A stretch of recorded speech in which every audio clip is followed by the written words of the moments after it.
Antara Sunni dan Syiah tidak hanya berbeda dalam bidang fikih, tapi berbeda secara akidah. Para ulama sudah lama mengingatkan bahaya ajaran Syiah. Hadratus Syekh Hashim Asy'ari, pendiri Nahdlatul Ulama, dalam Muqaddimah Qanun Asasi li Jami'iyah Nahdlatul Ulama mengatakan, di zaman akhir ini tidak ada mazhab yang memenuhi persyaratan kecuali mazhab yang keempat, Hanafi, Maliki, Syafi'i, dan Hambali.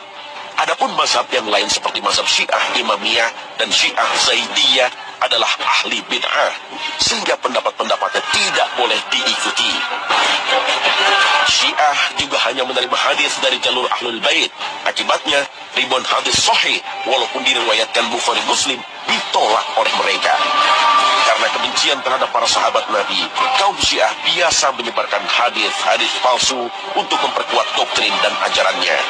Berdasar riwayat yang mereka karang sendiri, Al-Quran yang kita pegang saat ini sudah mengalami perubahan.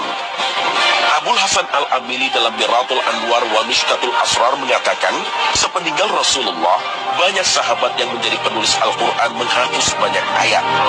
Tuduhan serupa dilontarkan oleh Al-Allamah Al-Hujjah Said Adnan Al-Bahrani dan Hussein Nuri Tabrasi. Menurut keyakinan orang Syiah, beberapa surat dan ayat yang dihilangkan kelak akan dibawa oleh Al-Mahdi. Keyakinan ini tentu saja bertentangan dengan firman Allah Ta'ala. Sesungguhnya kamilah yang menurunkan Al-Quran, dan sesungguhnya kami pula yang benar-benar memeliharanya.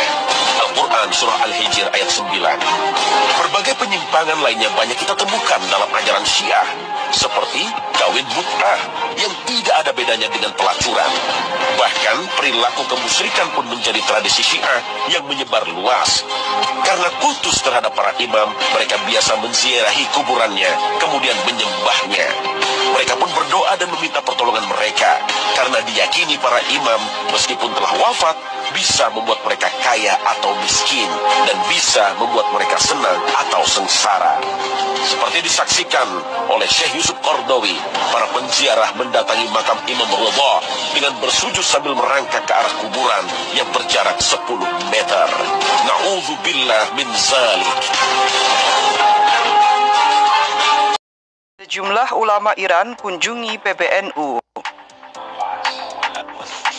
Sejumlah ulama Iran yang tergabung dalam Lembaga Global untuk Pemulihan Hubungan Antara Madhab-Madhab Islam, Al-Majma' Al-Alami Littaqrib Baina Al-Madhahib Al-Islamiyah, mengunjungi pengurus besar Nahdlatul Ulama di Jalan Keramat Raya nomor 164 Jakarta pada Rabu 26 Juli 2023.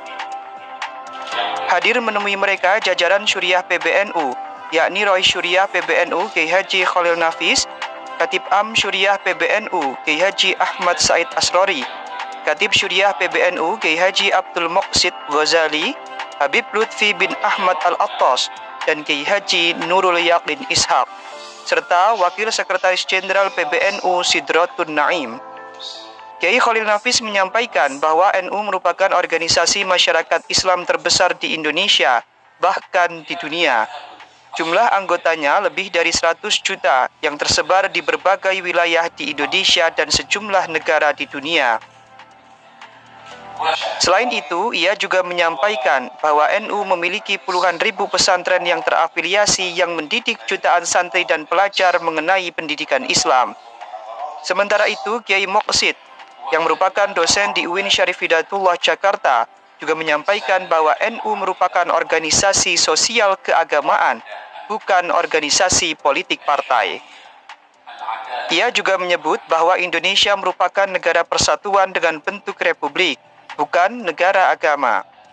Meskipun demikian, Indonesia mendasarkan negaranya dalam 5 pondasi, di antaranya adalah ketuhanan, keadilan, kemanusiaan, dan kemasyarakatan. Mendengar pemaparan tersebut, ulama Iran mengaku memahami Pancasila, bahkan pernah mempresentasikannya dalam forum ilmiah. Dalam kesempatan tersebut, Katib Am Pengurus Besar Nahdlatul Ulama Kiai Haji Ahmad Said Asrori menyampaikan permohonan maaf Rais Am Pengurus Besar Nahdlatul Ulama Kiai Haji Miftahul Akhyar yang tidak bisa hadir dalam pertemuan tersebut, mengingat baru saja tiba dari perjalanan ibadah haji kemarin. Begitu juga dengan Ketua Umum Pengurus Besar Nahdlatul Ulama Kiai Haji Yahya Khalil Sakuf yang juga tidak dapat menemui mengingat ada kesibukan yang tidak bisa ditinggalkan. Ia juga menyampaikan terima kasih atas kehadiran para ulama Iran tersebut di gedung PBNU. Dari Jakarta, NU Online melaporkan.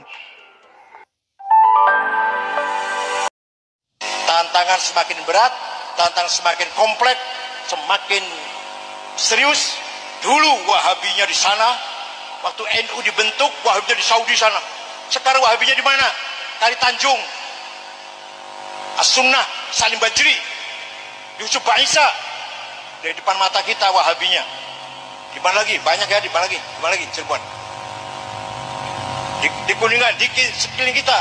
Dulu Wahabinya di sana, di Saudi, sekarang di tengah-tengah kita Wahabinya. Bukan hanya Wahabi, Salafi. Kalau Wahabi dari Saudi, kalau Salafi dari Yaman, Syekh Muqbil Ad-Damaj. Siapa itu antara lain? Ja'far Umar Talib. Itu Salafi namanya. Lebih keras daripada Wahabi. Contoh, ada gerakan ormas di Indonesia yang anti katanya terhadap pemahaman menyimpang Wahabi. Enggak anti sama Syiah. Enggak kedengeran nyerangnya. Enggak ada gerakan-gerakan Syiaisasi. Enggak ada. Yang ada cuma Wahabi. Seolah-olah problem bangsa Indonesia ini cuma Wahabi gitu loh. Enggak ada gerakan tolak Syiah. Enggak ada. Semua yang dibahas Wahabi melulu. Oke, kita sepakat tolak Wahabi. Lah tapi bandingkan dengan Syiah gitu loh. Lah 10 kali lipat bahaya loh Syiah itu dari Wahabi. Yang diributin radikal. Maka saya udah percaya sama ormas. Males saya.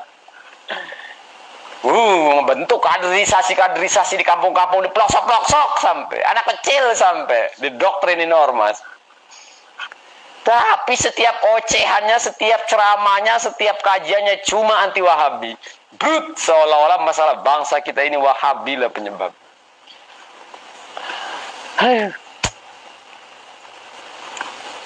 Kok saya jadi ngebelain Wahabi ya? Kayak ngebelain Wahabi. Tenang Wahabi, indah. Ini kan dalam konteksnya yang luas ya. Ya kalau lagi ngebahas yang masalah tahlilan, maulidan, ya ayo kita siap diskusi. Jangan dikira saya ngebelain Wahabi, indah. Iya, Andi, saya sepakat. Tolak Wahabi itu sepakat. Maksudnya kita lagi berbicara ormas tadi. Kenapa sih ada katanya ormas yang antinya cuma sama Wahabi?